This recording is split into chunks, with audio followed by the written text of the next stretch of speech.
आपण सध्या आहोत नागपूर महानगरपालिकेच्या मुख्यालयामध्ये आणि जसं की आपल्याला माहिती आहे की मुख्यमंत्री लाडकी बहीण योजना ही लागू करण्यात आलेली आहे आणि त्यासाठी आपण माझ्या मागे बघू शकता असंख्य नागरिक जे त्या ठिकाणी गर्दी केलेली आहे। डोमिसाइल सर्टिफिकेट किंवा जन्माचा दाखला ज्याला आपण म्हणतो त्यासाठी इथे नागरिकांनी गर्दी केलेली आहे।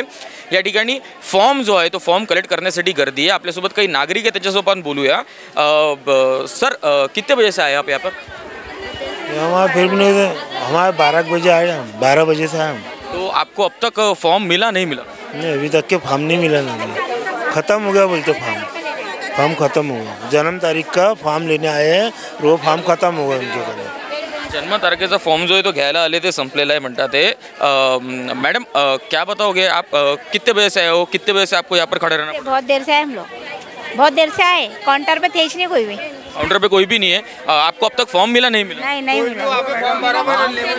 उसमें वहाँ फॉर्म के लिए गवर्नमेंट का आदमी कोई भी नहीं वहाँ पे, वो पूरे फॉर्म इधर उधर गिरे वहाँ पे, वो घड़ी करके रखा मैंने। मेरे को लोग पूछ रहे कहाँ पे करके फिर जसं की आपण पाहिले इथे गोंधळाचं वातावरण आपल्याला पाहायला मिळतंय। काय सांग? हे घेतलेले गठ्ठे झाले होते जमा फॉर्मचे, तर ते वर नेले, कधी इकडे नेले म्हणते, कधी तिकडे 100 लोकांना वर पाठवत आहे। किती वाजतापासून आले? 6 वाजतापासून होतो अजूनपर्यंत आपण ज्या सिटीला ते काम झालं? फॉर्मच नाही भेटला आम्हाला, तर फॉर्म घेऊन फॉर्म नाही काही नाही, असेवाले फॉर्म पाहिजे होते। आम्ही जन्माची नोंद करायसाठी आलो आणि फक्त मृत्यूचे दाखले देत आहेत, तर जन्माच्या मृत्यूचा एकही दाखला इथं नाही। आम्ही काय करायचं सांगा? जसं की आपण पाहिलं नागरिक जे ते इथे मुख्यमंत्र्यांनी जी योजना लागू केलेली लाडकी बहीण त्यासाठी डोमिसाइल सर्टिफिकेट जन्माचा दाखला हे घेण्यासाठी नागपूर महानगरपालिकेमध्ये आलेले आहेत, परंतु अद्यापही त्यांना सकाळी 6 वाजेपासून 7 वाजेपासून नागरिक या ठिकाणी आलेले आहेत। त्यांना अद्यापही फॉर्म जे ते भेटलेले नाही आहेत। गट्टेच्या गट्टे फॉर्मचे होते, फॉर्म फेकण्यात आलेले, फाडण्यात आलेले। 6-7 वाजेपासून आलेले नागरिक जे ते आक्रमक आहे। आपल्यासोबत अजून नागरिक आहेत। किती वाजेपासून आले तुम्ही? मी सकाळी 8 वाजता आलेलो आहे। इथपर्यंत पूर्ण पेपर मी सबमिट केले। आता म्हणते आहे का या लाईनमधून जा, त्या लाईनमधून जा, म्हणजे हे जनतेला बेवकूफ समजून राहिले आहे। हे साले कर्मचारी हरामाचा पैसा खाऊन राहिले आहे आणि मोदी म्हणते आहे की मैं ना खाऊंगा ना खाणे दूंगा, हे पैसे खायसाठी बसलेले आहे। आपण आहे ना कोणाला म्हणजे इथं काय आपण कोणत्या शासकीय कर्मचाऱ्यांना शिवा देऊन काही अर्थ नाही। नेमकं आहे ना इथं चुकलं आहे शासनाचं की ह्या वेळेस आहे ना मुलांचे का नाही ॲडमिशनची वेळ आहे। परीक्षे म्हणजे प्रत्येक शाळेमध्ये ॲडमिशन घ्यावं लागते, त्यांना आहे ना का नाही त्यांची सुविधा हे 2 महिन्यानंतर ही सुविधा म्हणजे काय योजना चालू करता आली असती, परंतु नेमकं आहे ना त्यांनी का नाही ह्याच वेळेस केलं, म्हणजे सर्वांची भागदौड एकावेळेस होतं। इथं महत्त्वाचं नाही तुम्हाला 1500 रुपये महिन्याची मिळतात हे महत्त्वाचं नाही, महत्त्वाचं आहे मुलांचं शिक्षण।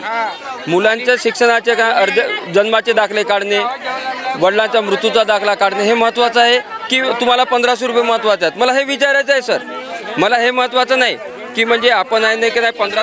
जसं की आपण बघितलं या ठिकाणी नागरिक आणि महिला जे आहेत ते आपापल्या लहान मुलींसोबत या ठिकाणी आलेत। आपण बघू शकता लहान चिमुकले या ठिकाणी आहेत, आपलं घरकाम सोडून घरचं सगळं सोडून आपले जे महिला जे आहेत ते आपल्या लहान मुलांसोबत या ठिकाणी आलेले आहेत। जन्माचा दाखला आणि तो जो फॉर्म आहे डोमिसाइल ते फॉर्म घेण्यासाठी आलेले आहेत, परंतु अद्यापही त्यांना फॉर्म काही प्राप्त झालेला नाही आहे। आपल्यासोबत अजून काही महिला आहेत।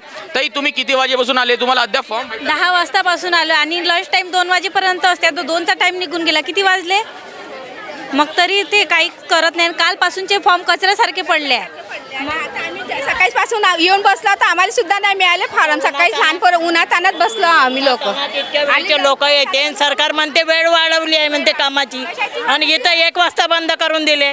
यायले जेवणाची आली नाही, एवढे लोक उपाशी आहेत, मग काय करणार आहे लोक? किती दिवस पोरी बाहेरगावी गेल्या लग्न, त्याच्या आता डागा हॉस्पिटलमध्ये आमचे डिलिव्हरी झाल्या, ते रेकॉर्ड इथे आहे ना। आता का ना म्हणता मालवणच्या झोनमध्ये गेलं तर मालवणच्या झोनमध्ये सगळे एरिया वाईज पाठवते जिथं पण ते आमचं पूर्वीचं आहे ते इथे जा म्हणे सिव्हिल कॉर्पोरेशनला। पोरीबाचे लग्न झाले, एका मुलीचा आहे जन्माचा, एका मुलीचा शाळेत गेला आहे। जसं की आपण पाहिलं या ठिकाणी नागपूर महानगरपालिकेमध्ये मुख्यालयामध्ये मोठ्या प्रमाणात गोंधळ झालेला आहे. नागरिक जे आहेत ते हे मुख्यमंत्री लाडकी बहीण योजना याच्यासाठी अंतर्गत या योजनेमध्ये डोमिसाईल सर्टिफिकेट असेल किंवा जन्माचा दाखला असेल ते घ्यायसाठी येत आहेत. कुठेतरी इथे नियोजन जे आहे ते आपल्याला काही बरोबर नाही असं दिसत आहे. आपण माझ्या मागे बघू शकता असंख्य नागरिक या ठिकाणी उभे आहेत आणि या नागरिकांना अद्यापही फॉर्म जो आहे तो भेटला गेलेला नाही आहे. वेळ वाढवून दिली असं सरकार म्हणते, परंतु वेळ काही वाढवून दिलेली नाही आहे. हे लोक आपापल्या वेळेतच लंच टाईमला गेलेले आहेत. बाकीचे महिला आहेत लहान लहान पोरांसोबत आपल्या घरकाम सोडून या ठिकाणी उन्हातानामध्ये उभे आहेत आणि हा जो आपण आक्रोश या ठिकाणी बघू शकतो. महापालिकेमध्ये पूर्णच गोंधळ झालेला आहे, कोणत्याच कामाचं नियोजन नाही असं या ठिकाणी दिसून येते. आपल्यासोबत अजून काही नागरिक आपण त्यांच्याशी बोलूया. ताई, किती वाजेपासून आपण आला आहात आणि किती वाजेपासून आपण इथे आलात आणि आतापर्यंत अद्याप आपल्याला फॉर्म भेटला की नाही भेटले. आम्ही 9 वाजतापासून इथे फॉर्म दिले पण अजूनपर्यंत भेटले नाही. आम्ही तर 10 वाजतापासून आल्यावर सर पण अजिबात आम्हाला फॉर्म नाही मिळाले. एवढी भीड आहे इथं सर. ते म्हणतात का 12 वाजेपर्यंत वाटले, 12 वाजेपर्यंत वाटले म्हणते मी काय म्हणते आता. आणि सगळे लोक नागरिक उपाशी तपाशी बसले आहे. यांना जेवाची आली आणि टायमाच्या वेळ वाढवल्या म्हणते सरकार. रात्री त्या जिल्हाधिकाऱ्याचं ऐकलं मी न्यूजला, तो वेळ वाढवला आहे म्हणे. तुम्ही घाई करा नका आणि महाराष्ट्र सेतूला जाऊ नका, पैशाची लूट चालू आहे. मग कुठे जायचं. जसं की आपण इथे पाहिलं सरकारने वेळ वाढवली आहे असं सांगण्यात आलं होतं, परंतु अद्यापही या ठिकाणी आपण नागपूर महानगरपालिकेच्या मुख्यालयामध्ये उपस्थित आहोत आणि वेळ वाढवली असे सांगत असताना देखील या ठिकाणी नागरिक जे आहेत ते माझ्या मागे आपण बघू शकता हे फॉर्म घेण्यासाठी या ठिकाणी उपस्थित आहे, परंतु अद्यापही त्यांना काही फॉर्म मिळालेला नाही. अर्थात महानगरपालिकेचा जो ढिसाळ कार्यक्रम आहे त्यांचं जे नियोजन आहे पूर्णपणे शून्य या ठिकाणी आपल्याला दिसून येत आहे. आता याच्यापुढे नागरिक कसा आक्रोश व्यक्त करते, याच्यापुढे सरकार किंवा प्रशासन कशा प्रकारे निर्णय घेते हे पाहणं फारच महत्त्वाचं ठरणार आहे. कॅमेरामॅन सम्राट गोटेकर सोबत धवल गोलप, देशोन्नती, नागपूर.